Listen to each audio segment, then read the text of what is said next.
Avez-vous des frères et sœurs? Avez-vous des rivalités, des haines, des amours difficiles? Avez-vous eu des soucis dans votre enfance avec votre frère, votre sœur? Êtes-vous le premier, le deuxième, le quatrième d'une fratrie? Avez-vous encore à l'âge adulte des difficultés avec un de vos frères ou une de vos sœurs? Et pourtant, vous avez les mêmes parents. Biologiquement, vous avez les mêmes parents. Vous êtes issus de ces deux mêmes personnes, donc un père et une mère. Et pourtant, malgré cela, il y a des difficultés entre vous.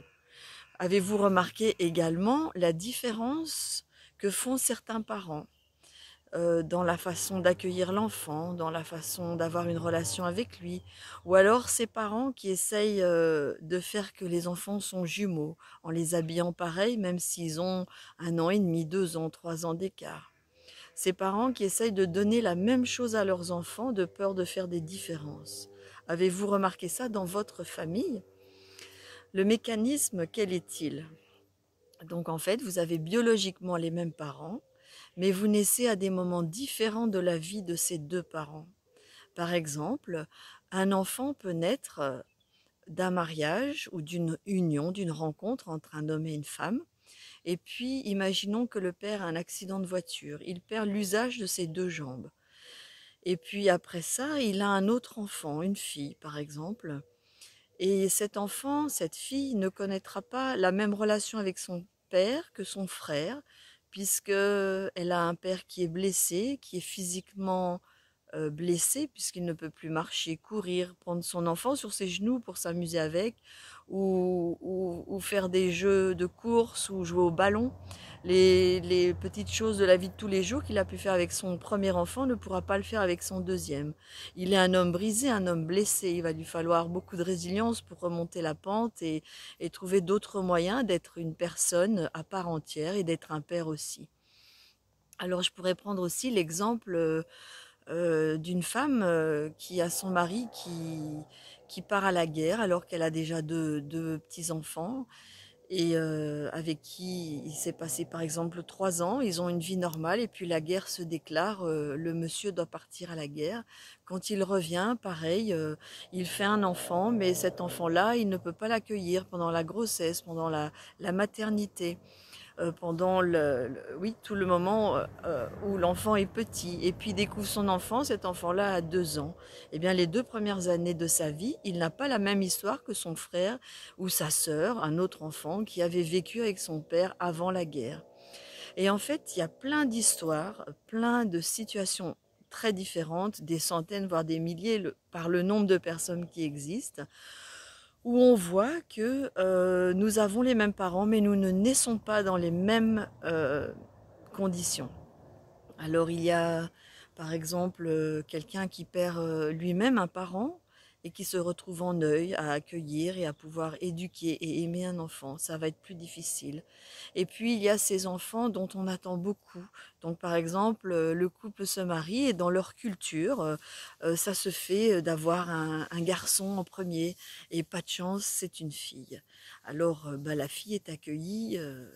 Soit on va l'habiller comme un garçon, ou on va se lamenter sur le fait que c'est une fille et ça va créer des différences au niveau des frères et sœurs parce que la sœur pourra trouver que ses parents ont une préférence pour son frère, ce qui sera le cas d'ailleurs. Culturellement, ça se fait d'avoir plutôt un fils qu'une fille parce qu'il y a la transmission du nom, il y a le fait de reconnaître l'homonyme, hein, et la famille, de lui donner un avenir en quelque sorte. Il y a vraiment plein d'histoires où on voit que les enfants ne sont pas accueillis de la même façon. L'histoire de leur conception même peut être très différente. Je pense à un couple qui se marient, par exemple. Ils ont un premier enfant, tout se passe bien et le monsieur bien quitte et perd son travail par une restructuration et il devient vraiment déprimé, aigri et il se dit que le métier qu'il exerçait, il ne peut plus le retrouver, qu'il a perdu le goût, il est touché dans son amour-propre, dans sa confiance en lui et ben, il ne sera pas le même père, que celui d'avant et imaginons qu'il commence à boire et la nuit, il demande les faveurs de sa femme, hein, d'exercer son droit conjugal comme on dit et madame n'est pas d'accord, elle a pas envie de quelqu'un qui sent l'alcool, qui lui fait pas toujours des choses gentilles dans la journée, qui est pas très agréable et elle voudrait lui dire non, mais elle n'y arrive pas parce que c'est son mari, parce que ça va faire qu'il va faire encore peut-être plus d'histoires ou qu'il sera peut-être encore plus malheureux. Et donc l'enfant à naître, bah, ça va être très très compliqué. Ça veut dire que l'enfant à naître va toujours lui rappeler cette relation qui s'est pas bien finie avec son mari, ce non qu'il n'a pas entendu, ou cette nostalgie de cette vie qu'elle a perdue avant le fait qu'il se soit mis à boire et le après. Et donc cet enfant ne va pas être accueilli de la même façon, ni traité de la même façon que les autres, par son père, mais aussi par sa mère. Ça peut créer des relations fusionnelles aussi entre l'enfant et sa mère, parce qu'elle a perdu par rapport à son mari une certaine relation avec lui. Elle essaye de fusionner autrement pour trouver du sens dans sa vie, pour se sentir bien et épanouie. Et donc, elle va pouvoir tout donner à cet enfant. Et par exemple, il y a un autre enfant qui pourrait arriver, donc un troisième enfant. Et là, eh bien, elle étant trop fusionnelle avec le deuxième enfant, elle ne pourrait pas accueillir le troisième de la même façon. Et ainsi de suite. Voilà, il y a plein d'histoires et plein de façons de dire que nous avons peut-être les mêmes parents biologiquement, mais émotionnellement, nos parents peuvent être très différents et ce genre de comportement qu'ont les parents vis-à-vis de nous peut créer des problèmes relationnels entre les frères et sœurs. Chacun peut être jaloux de l'autre parce qu'on estime qu'il a plus de faveur, plus d'égards, plus d'amour.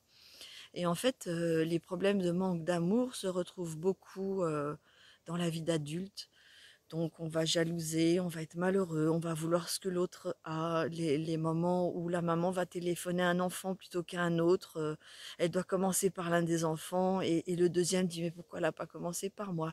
Il y a vraiment tout un tas d'attitudes qui va montrer qu'il y a un dysfonctionnement. Alors comment on fait pour en sortir? Bah déjà, il faut se poser la question à savoir à quel moment, comment nous, on a été attendu. Donc, quel est le moment de la conception, comment ça s'est passé, quel était le rôle du père, de la mère, et de voir un petit peu comment la relation avant s'est passée, avant notre conception et après. Et en fait, en conscientisant un petit peu toutes ces histoires, en allant poser des questions à nos parents, s'ils veulent bien nous répondre, on peut déjà, se rendre compte, déjà intellectuellement, donc on peut réfléchir et se dire: «Bah, voilà, moi j'ai été attendue dans tel contexte». J'ai une histoire qui me vient là, d'une personne, que j'avais reçue au moment où je me formais en constellation familiale. La personne en fait, était issue d'un mariage et le père était parti à la guerre. Alors, au bout de quelques années de guerre, il n'est pas revenu et on l'a déclaré mort. Donc, bah, la maman, sa maman se retrouve seule, veuve avec des enfants et sa mère l'encourage en lui disant: «Écoute, le boulanger, a l'air de bien t'aimer, on est pendant la guerre, les femmes n'avaient pas le droit, tous les droits qu'on peut avoir aujourd'hui en 2020». Et sa mère lui dit: «Écoute, tu devrais quand même, réfléchir sérieusement à cette histoire d'épouser le boulanger, parce qu'avec lui, tu auras toujours à manger et tes enfants, il subviendra, au moins au niveau de nourriture, à leurs besoins». Et donc cette femme y réfléchit et puis, elle s'y résigne. Elle se dit: «Bah oui, mon mari est mort, j'ai des enfants, je peux pas travailler comme je veux, je dois garder les enfants, aller travailler, c'est pas possible. Le boulanger m'aime bien, finalement, il ne m'est pas indifférent non plus, même si j'aime ce mari mort à la guerre, j'ai le droit, de refaire ma vie». Donc elle se marie, elle a un autre enfant et un jour, le mari qui est soi-disant décédé, qui a été déclaré décédé, arrive dans le village et là, c'est une vraie stupeur, une catastrophe.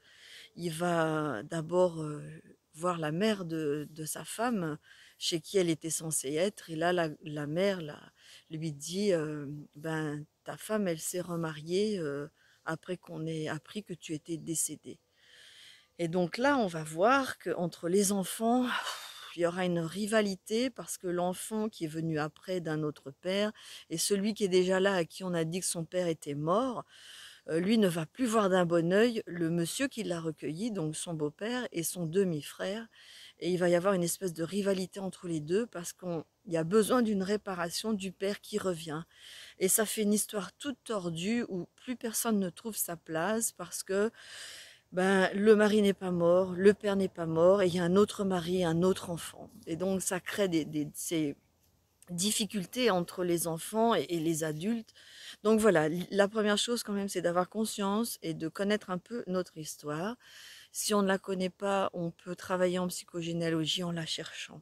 Mais j'avais vraiment envie de vous interpeller pour vous dire que finalement, on peut avoir les mêmes parents, mais on n'est pas reçu pareil par ses parents. On n'est pas égaux devant leur amour.